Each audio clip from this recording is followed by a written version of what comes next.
3 tips on owning and ownership. My first tip, we really have to understand we never really own anything while we are on this planet Earth. Yes, not even real estate, because when we pass on, we have to leave it all behind. My second tip, understand the short-lived nature of the things that are in our lives so we can enjoy them and be true custodians of them. The third tip, we should understand that the belongings and the things in our life exist to bring joy into our lives and not stress.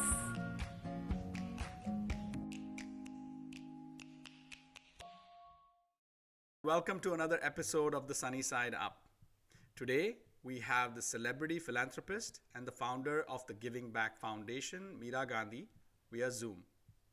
Meera has dedicated her personal time and resources towards helping those in need since the age of 16. She's a strong proponent of mental well-being and documents her thoughts on the themes of health, happiness, and inspired living through her 2 television shows recently. Let's welcome Meera to the show. Welcome, Meera. Hello, Meera ji. How are you?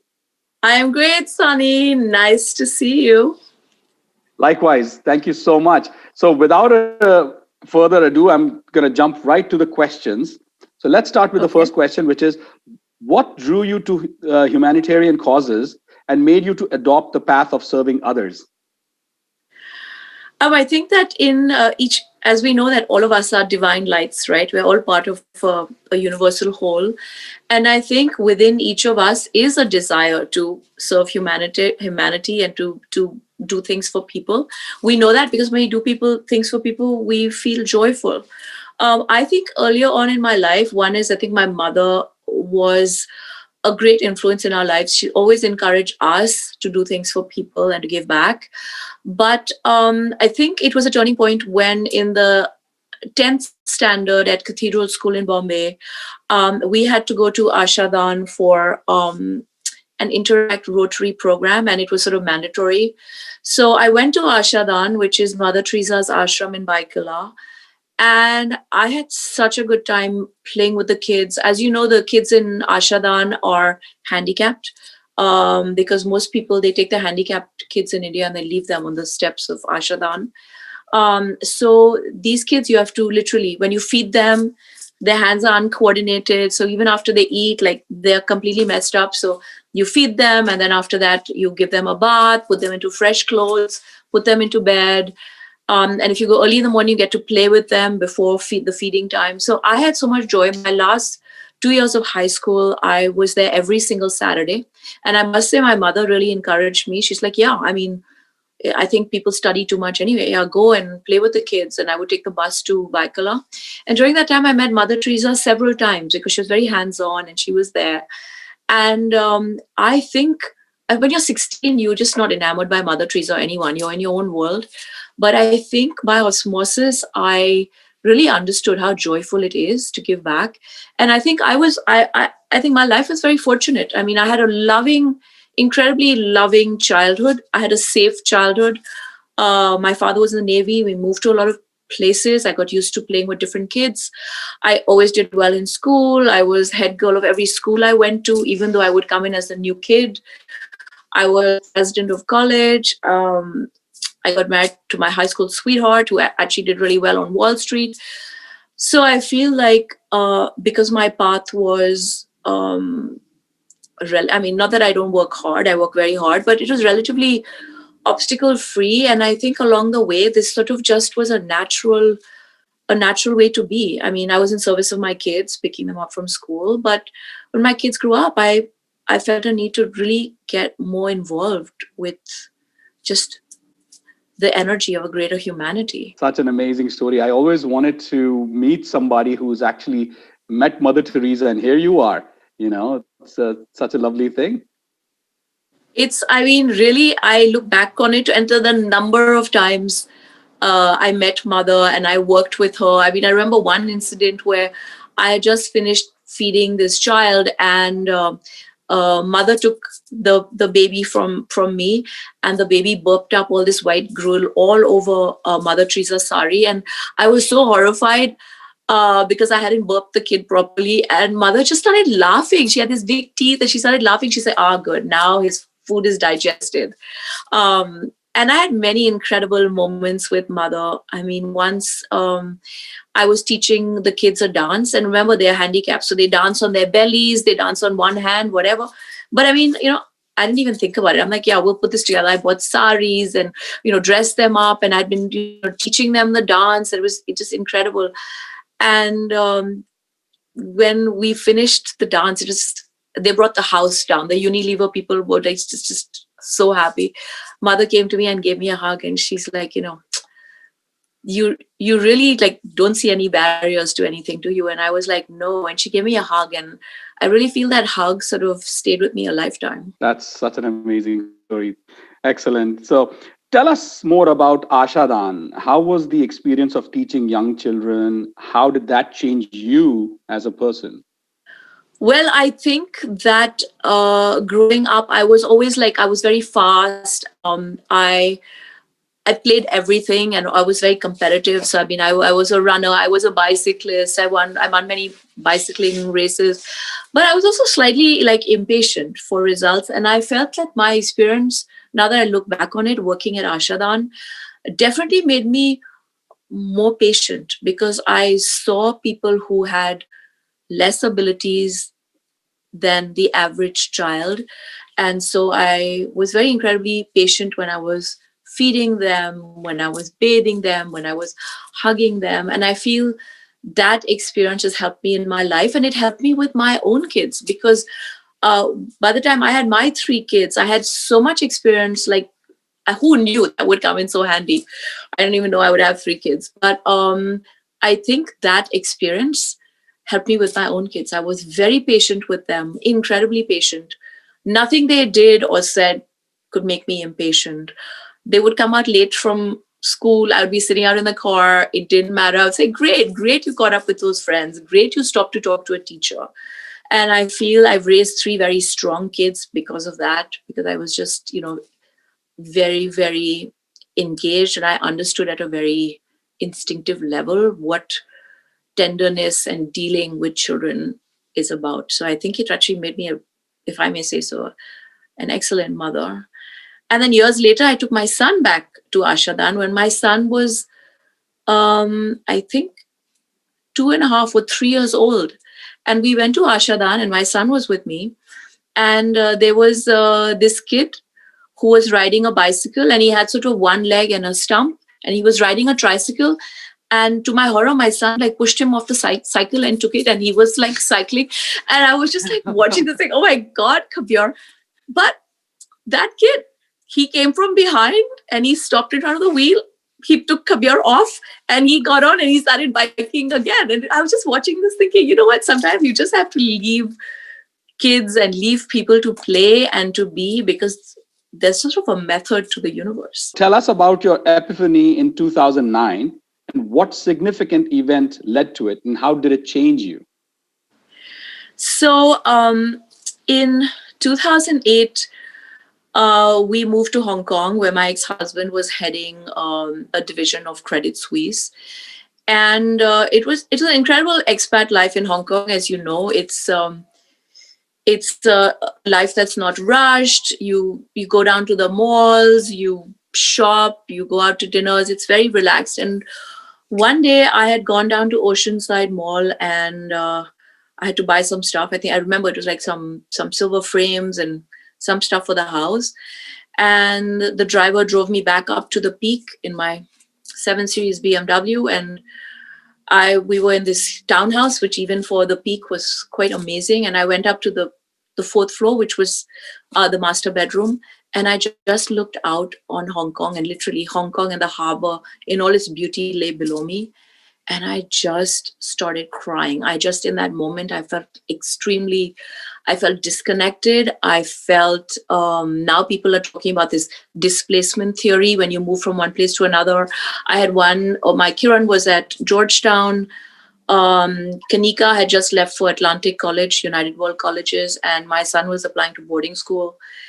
And I just felt incredibly empty in that moment. And I just started crying uncontrollably. And it was like, I think 6:30. And I don't know how long I was up there crying. When I came down, it was 8 o'clock, and my bewildered Filipino cook, she had meticulously put food on the table, and Vikram had just come back. And I said, there's got to be more to life. I mean, I know this life is great, but it just feels so disconnected. And in that moment, we decided to start the Giving Back Foundation so that I could reach out directly to people and be in touch. And we actually started Women Helping Women in Hong Kong with a group of my friends, where we worked with some women in outside of Hong Kong that were in the sex trade. And that's how it all started. And the Giving Back Foundation was born, and I think I've never looked back. It's just been extremely joyful. So that was sort of my moment of deep despair, but also my moment of understanding that, we have to be connected to the greater whole. There is no other journey if we live. I mean, a disconnected journey it's just not a journey. It's just not a joyful journey. Tell us about the Giving Back Foundation, and what are you trying to achieve through it? What have been some of the highlights running this foundation? Okay, so the Giving Back Foundation, first of all, what was my purpose? Or what is the foundation about? So basically, when I looked at my life, and I looked at the life of my children, and I looked at the life of my ex-husband, Vikram, what was very clear to us, because we were products of excellent education and excellent private school, great schooling, great colleges, an MBA program at Boston University, and exec ed at Harvard Business School. Education really was the reason why we were so successful. And so the Giving Back Foundation started with a mandate to empower young girls. And I took over the St. Michael's School in Delhi, soup to nuts, where the foundation, even today, educates, clothes, feeds 180 girls from basically kindergarten to the 12th grade. And that's our first mandate, to empower through education. Since then, I've taken on different youths, and I've taken on the category, of course, has broadened as the work has grown. Our second mandate with the foundation is to be a platform for positive dialogue and debate. So what do? We sponsor events. We sponsor things like the Woodstock Film Festival, where we have the Giving Back Award for a director, producer, actor who produces positive social content, because the power of positivity when you have a platform is huge. And I know that from my own life. And so I thought, what better way to enhance positivity than to give this opportunity to young people? Certain artists who want to play inspiring music, meditation, candlelight meditations, we sponsored everything. The third is the mental wellness, because later on in life, as I sort of looked around me, I was amazed that I was on Park Avenue and really living at the bastion of success. That's where you want to be on the planet. That is like where your success takes you. And there were so many people that were, unhappy or not centered. And so we decided to start the third part of the foundation, which was the mental wellness. And we started doing the Ledgewood retreat, where people would come up to Ledgewood, which is right here, and spend a day in meditation, doing yoga, sitting together and eating. And this is what the foundation is about. Obviously, a foundation where I am at the helm, it obviously takes on a little bit of what the interest of the founder is. So obviously, if this is my new interest, the foundation, I'm tending to do more things in that direction. And so I started doing a show on B4U TV, which has gone into reruns. We did 13 episodes of the Meera Gandhi show.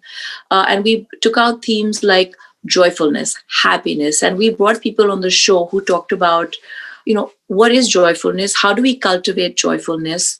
What is a journey of being joyful? Why is it important? And how do you do it? I'm very solution oriented. I like to know, okay, if I want to be happy, tell me how. What are you doing to make you successful? Or what are you doing that opens so many doors for you? I like to learn. And so we use this show to really touch on many, many topics. And I think in some ways, Kevin Rago, the head of B4U, Kevin says to me, in a way it was like for me, sort of a self-healing, because through the show, I discover things in myself, revitalization, or how to find peace, or how to forgive. And so it helped my inner journey too. And after that, obviously, I met some people at Times TV who said, let's do 3 tips by Meera Gandhi. Like, let's give us in a minute, give us some gyan in a minute. So I started doing 3 tips on Times, which is now on Instagram and Facebook, and we've had a huge response. And I'm just sort of, I'm on this journey of trying to understand what is my power, what are my gifts, and how do I really share them? And I think that if you're a little open and my meditation practice has become quite strong, the answers sort of come to you. So this is sort of where I am at, and this is where my foundation is at. Excellent. Thank you so much. And starting and operating any charitable effort takes a lot of effort and perseverance. Tell us about any challenges you may have faced over the course of running the foundation for so many years.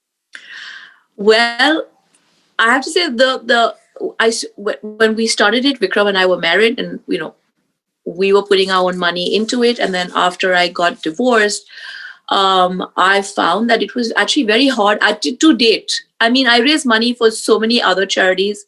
I'll put it out there. To date, I've raised practically no money for my own foundation. I just have not been able to, I don't know, for whatever reason. So it's a self-funded foundation. It's my money that goes into it. It's our money that went into it, and it's self-funded. And I think the challenge with that is that then you have to start picking and choosing projects, because you have X number of dollars that you want to or that you can afford to put into the foundation. So I think that but in spite of that, we have always managed year after year to do our projects, to hit anything we've needed to do. And it's actually been remarkably successful. I think in part to the incredible people that I've met along the way who have worked with us and been partners with us, like Sherry Blair from London, who's become a dear friend, Mark Anthony through Maestro Cares. I was in Puerto Rico in early December last year to open another orphanage. We're joyful to just be there at another orphanage opening. Really a gift. So I think that the challenge of a foundation like this is that at this point, my interests are so varied that it needs to be, we definitely need to bring in outside energy, outside money, outside. So I'm looking to sort of change this with the foundation. And I have more time now because now my 3 kids are no longer at home. They're, Kiran's 31. She has a fantastic career of her own. Kanika's 27. Kabir's working. So I think now would be the time to do that. So I think that is the challenge. How do you bring in money for your foundation when people say, listen, you have money, you want to do charity, why should we write you checks? You want to do charity, you have money, you do it. So I found that a bit of a challenge. Like, how do you get around that? I was going to ask you that. I mean, if this is self-funded, that must be really challenging. And, why wouldn't other people want to help you? Because, you're doing such a nice and productive thing for the society. So they should run to you with checkbooks and say, here's a check. And, I would they should. But I feel like I'm not blaming people, because I feel like I have to be more, like we did one Giving Back Foundation Gala. We didn't do it after that because there was just so many things going on. But I think that as we have very specific targets and we have very specific asks, I think it will be easier. But as usual, I like to think out of the box. So I am creating my own brand of products, which are superb quality, luxury, and a large portion that proceeds will go back to the Giving Back Foundation. So I'm hoping to fund the foundation through this innovative product line. It's a mission-led product line with fantastic products. And I'm interested in beautiful fragrance and beautiful things and beautiful quality, very, very superb quality. So I think there's no there is no fragrance line like this in the world. And I think that this will also be a very interesting vehicle to fund the foundation. We'll see. We're making very big progress on this front. How can people incorporate philanthropy into their daily lives? See, the notion of philanthropy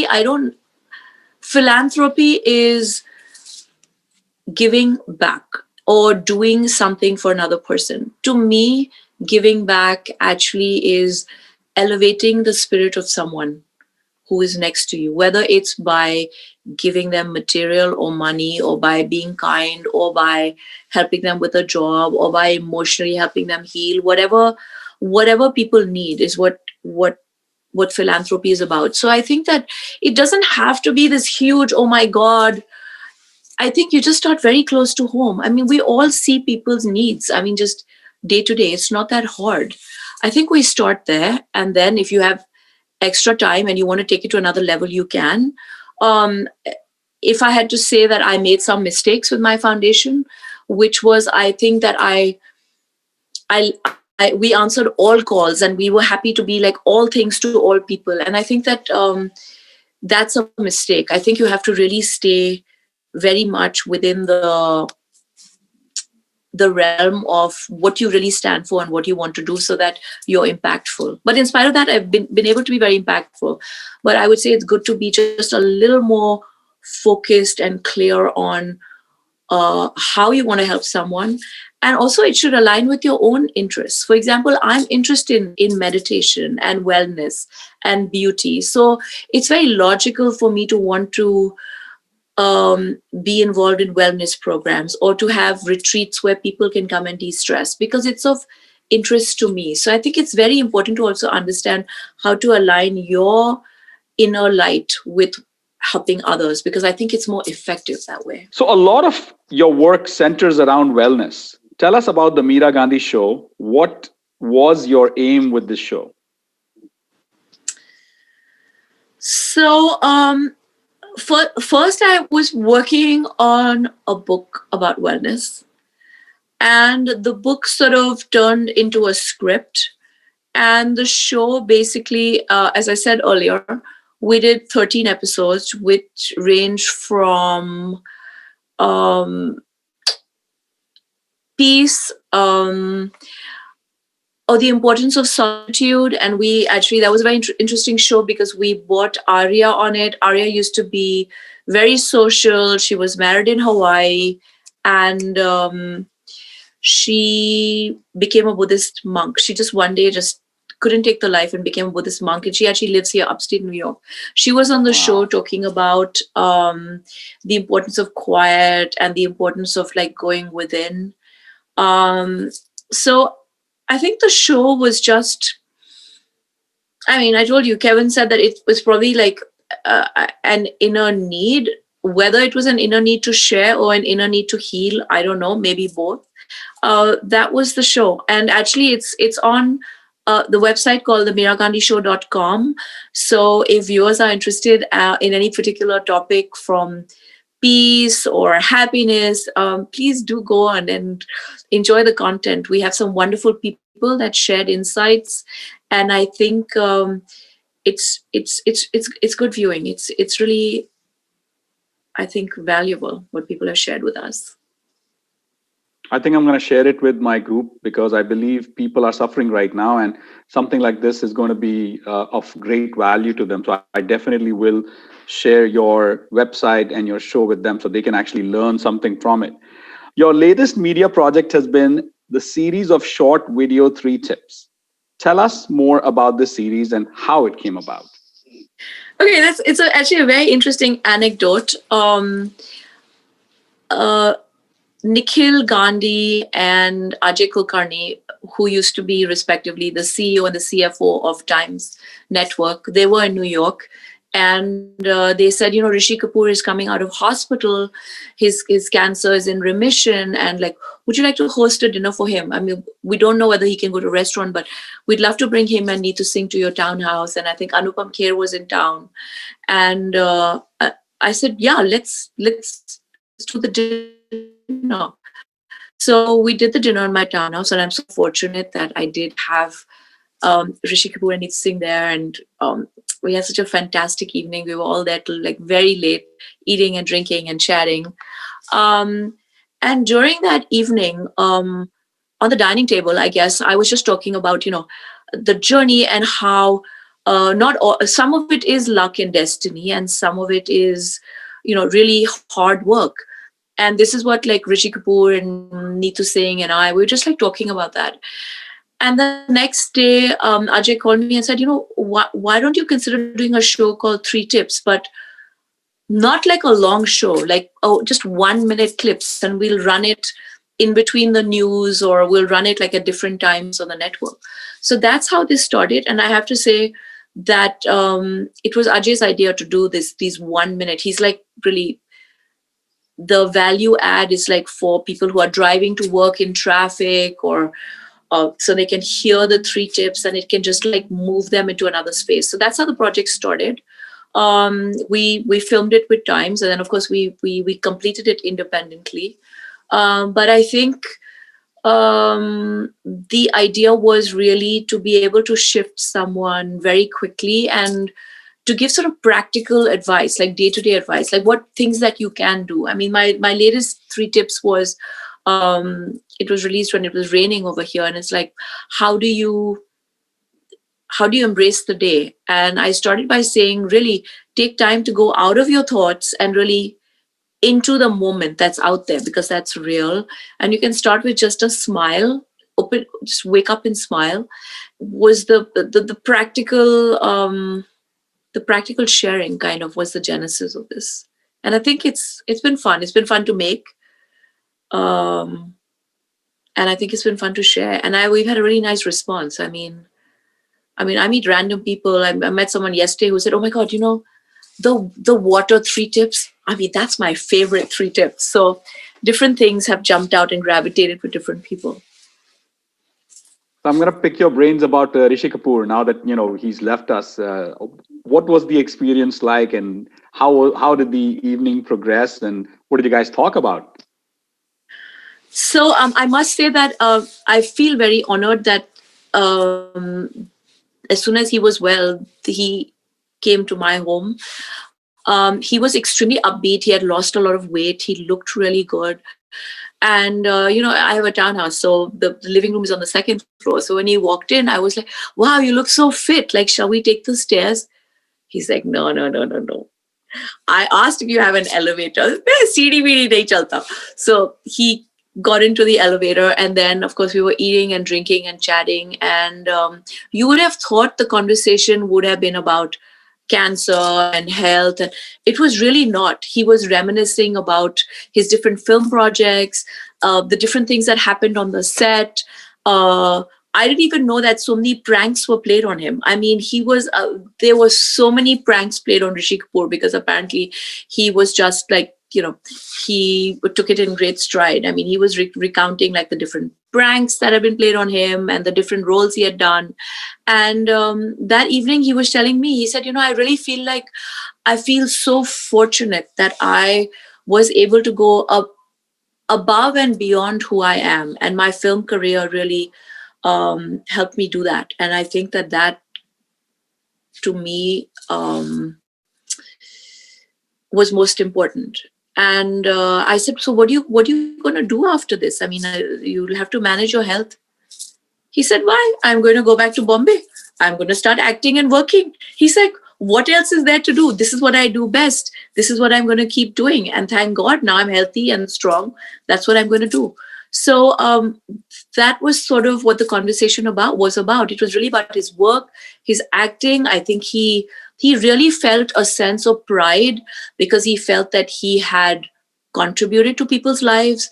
He had entertained them. He had shifted them. He made them happy. He's like, so many times I go to places and, they stop me and they're like, Chintu ji, aapka jo film tha, my Hindi is so bad, but he's, basically saying at that point in time, I was going through something and your film really lifted me. Or someone had told him that they saw Bobby like 11 times.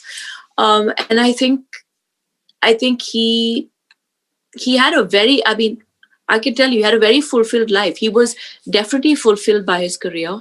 He worked till the end. And what a genuine, like, awesome, lovable guy. Just awesome. All around. All round. I mean, It's one such a loss, incident, it's such a loss. it's a loss. But one incident I remember is that I did have, like, my housekeeper was there, and some of my staff, and they wanted a picture with him when he was leaving, and so they had their pictures and they were taking it quickly. He said, "Nahi, nahi, nahi. Camera को थोड़ा adjust करो, अगर picture ले रहे हो तो अच्छा से लेते हैं, कोई जल्दबाजी नहीं करना, चलो इसको adjust करो, थोड़ा lighting में आ जाओ." And it was quite sweet. He actually curated that shot with the housekeepers and with my massage lady who was there, Chandna, who was also helping. And I mean, they really treasure those pictures. And he didn't rush them, say, acha, jaldi se le lo. It wasn't like, he said, tabiyat se, thoda lighting dekho, thoda camera ko, idhar camera ko adjust karo. And I love that quality in him, It really touched me. I just still remember that. You're blessed that you actually you got to host him. Meeting him is one thing, but you got to host him. You had dinner with him. That's such a blessing. And well, that is life. We just left with memories now. Yeah, I mean, honestly, they talk about life being Maya and my life being an illusion. And actually, if you really think about it, you just even think about a person you met yesterday. Okay, it's in your memory, but I mean, can you touch it, feel it? It's like, it's ephemeral. It's like gone. And same thing, we're thinking about doing things in the future, right? Okay, I'll do this, but is it real? I mean, I can't even I have it in my head, but I can't really picture it. Not like this present moment. So honestly, when the sages tell us like this present moment is so important, it really is. And as I get older, I really stress this to people, because in every moment, if you do the right thing and instinctively you're doing the right thing and you're doing it well, the outcome is going to be successful. And what is it that successful people have in common? They continuously, by repetition and behavior and by character, they do the right thing and they do it well, and they do it to the best of their ability. And that fuels consistent success and consistency, and also happiness, because I think if you hurt another person, I mean, I don't care whether you're in a relationship with them or whether you're working with them. I mean, if you hurt them, you hurt yourself, because we are connected. So these are some of the things I really take away from me when I meet incredibly successful people. I just always observe them, like, what are they doing so right? I mean, Rishi Kapoor, it was his passion. I mean, he acted with a passion. I mean, he came out of hospital, the next thing he wanted to do was to go back to Bombay and act. And so I think one is you have to be passionate, and then second, you have to really do it to the best of your ability. Couldn't agree with you more. That's exactly what I do as well. When I meet a successful person, I try to sort of read them and see what they do and how they do it, and follow their life pattern, and what are their habits. I always ask them, like, what is your typical day like? How does your day start and what do you do? And again, you and I pretty much share that. That's pretty much what we have in common. We do. And Sonny, I'm going to stop here and tell you that in 2016, when we met backstage, we were doing a fashion show together for the SK1, the Cancer Foundation, if you recall. Yes. And I remember how first, incredibly how fun-loving you are. It's like so fun to do a show with you, because you are, really, you're just in it to win it and have fun. But also how incredibly not only kind you are, because I remember talking to you, you came up to me and you were interested in knowing things about me, and you were interested in there were, I don't know how many of us were there, eight of us. And I think that you really took time backstage to talk to everybody. I mean, they had us on last because we were a highlight. And I think that I remember that about you, like very, very kind and very, very, I think, and so genuinely are you. interested in people. And that's exactly the way you are. I mean, and that's the reason I It is. sought you out and I asked you, may I please interview you? Because I remember from back then that, you are doing this good work, and you are somebody that people would love to hear from, because, you have this foundation, and through the foundation, you're helping people. And what could be better than hearing from somebody who is helping other people in these trying and challenging times than Meera Gandhi herself? So that is the reason why you are on the show. Well, thank you And I'm very so much. touched. It's good to know that you remember me. I didn't think you would, but that's great. Of course. In fact, um, I think Reza or someone, or was it Aisha Haki or you? I don't know. I got one of those pictures and I was thinking, oh my God, I got to put that on my Instagram. We look so good in that shot. Maybe after this, we'll put that out there. I will. But, Yeah, I have some photos. Send me. Yes. One thing I would say, Sonny, now that you've touched on people are going through this, trying times where people feel like, oh my God, like, is it ever going to be the same? Am I going to be able to support my family? Am I going to be able to support myself? Young people are worried whether they'll find jobs. There's a lot of like uncertainty out there.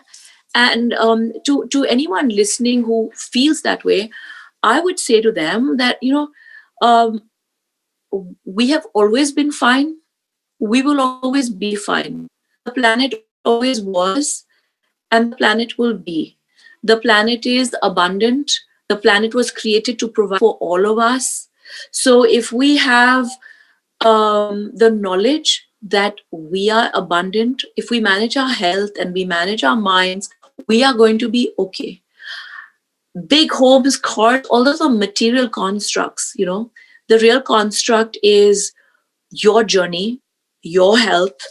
And so if we sort of keep that in mind and keep that in perspective, I think we'll just all feel less bewildered. And I totally agree with you. But I think what people find hard to do is to think beyond themselves. And I think there is so much of like greed and so much of indifference towards other people. That is the reason why people suffer, because they only think about themselves, they only think about their own needs. And again, I would invite them to look at your website and see what work you do and how they could possibly get involved with your foundation. As will I will definitely look into ways that I can actually help the foundation and be a part of it, or anything that I can do from my side, because I'm really motivated. Because if a person like you is heading a foundation and you're doing it, all by yourself, that inspires me, that there's like no selfish interest in there. You're doing it from the goodness of your heart. Yeah. Definitely. I mean, it's slightly altruistic because it gives me a lot of joy. But yeah, there are moments when I do feel like, it's kind of lonely at the top. And then I also question myself sometimes. Oh my God, am I doing the right thing? Am I making good decisions? But then I dial it back. And I think in every moment, I try to like do the right thing. And usually, if you have the right thinking and your right action, the fruits are usually right. And I'm really never attached to the fruits. I mean, I'm really not attached to outcomes. I mean, I really am not. And so whatever the outcome is, if you trust it's the right thing for the universe and for you, it also takes, I just feel like I don't need to control so much. I'm like, I leave it out there a little bit. But I agree with your point that greed has got us here. And the industries that have been particularly greedy are the ones that are actually dying in this time. They really are. The industries that are not really serving humanity and whose use is outdated, they're dying sort of a natural death. But the good news is there are other industries that are coming up. There are other ways of communicating coming up. I think there's more thoughtfulness. I think the pause has been, in many cases, fantastic. I mean, we do a extended family Zoom call every Sunday. We've done it now for 7 months. Every single Sunday, we're just all so connected. My kids have spent more time at home. They worked from home, but they spend more time with me at home. I think there have been many positive things also that have occurred because of this sort of pause and slowing down and like taking a deep breath. It's not all bad. I understand that you've been working on the Giving Fragrance. Please tell us more about this project and how it ties into Giving Back Foundation. So basically, as I started to say earlier on in this Zoom call, was that I wanted to find an innovative way to raise money for the foundation. And I also wanted to create a world-class fragrance, which I was fortunate to do with one of the largest juice manufacturers in the world, who's just an incredibly kind fifth generation perfume juice maker, whose company is supporting us. We have an incredible juice. It has 28 ingredients. It's got lavender, sage. We've merged herbs and flowers, and it's unbelievable. The packaging is stunning. And I've taken a lot of my personal value systems, my personal choice of colors, my personal choice of aesthetics for the product. It's just a stunning, stunning, stunning packaging. And we're going to start with 7 products. So we'll have the 100 ml fragrance, the 50 ml. We'll have a body lotion. We'll have 2 candles. The candle is stunning. We've sold a lot of the candles already. And we'll have a firming eye cream. And we'll start with that. And then we own 13 other products in the same category. We own the name Giving. The line of products will be called Giving. And I'm very excited for it because it's extremely, it's Paris, New York. It's made with the best juice. Artisanals have been, indigenous tribes have given us flowers. We're supporting indigenous tribes. So I think a lot of people are benefiting from it already by being part of the process. And I'm excited to really share this world-class product as an Indian.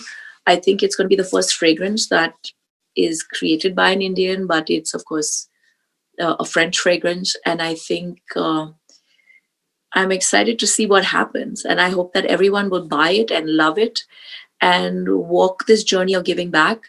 And the idea was every time you use the fragrance, the idea is that you will mentally be elevated, not only by the name Giving, but by the choice of ingredients. It's a very, very, very special fragrance. The juice is just incredible.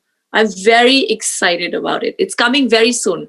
We hope where can people find information about it? Where can we find information about it? Okay, you can find information about it at the Giving. It's called givingbackfragrance.com is our website. Givingbackfragrance.com. The new products are still not on the website. The older products are, but we're going to be putting the new products on very soon. I didn't want to put them on until they were ready to buy, but I think by January you should be able to buy them, and we'll ship them to you at home. And I think everyone's going to really just love it. I mean, it's very, very special. If I get excited about something, it's got to be Uber, and it's sure. Really an Uber chic, amazing fragrance. I am sure. I think we pretty much have time for one more question. So I'm going to ask you the last question because I think it's time for us to say goodbye till we meet again.